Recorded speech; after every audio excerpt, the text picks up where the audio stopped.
Gene Wilder. The mysterious chocolatier himself, Wonka was eccentric and wonderfully sarcastic. A little nonsense now and then is relished by the wisest men.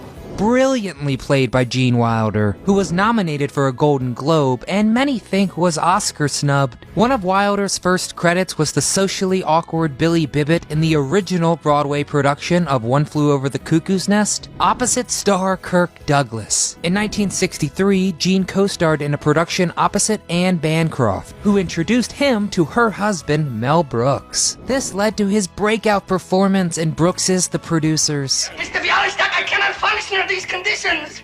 You're making me extremely nervous. For which Mel won an Oscar for Best Screenplay, and Gene was also nominated for Supporting Actor. 4 years later in '71, he had starred in 2 other films, but he still had the gumption to only accept Willy Wonka with one condition: his limp entrance turned somersault. Gene had a vision. From the get-go, the audience would never know when Wonka was telling the truth. This specific entrance was so memorable and playful. The reactions of the children were genuine, and it set the tone for the entire factory tour. Wilder was one of the greatest comedic actors of all time, from young Frankenstein That's Frankenstein. to his defeated and drunk Waco Kid in Blazing Saddles. Gene had a gift. His last role was in the early 2000s on the hit show Will and Grace. Oh, okay. Well, I'll try to be more considerate in the future. In his free time, Wilder and wife SNL superstar Gilda Radner loved to paint watercolors and donate to charitable causes. Gene sadly died in 2016 from complications of Alzheimer's. He was 83 years old.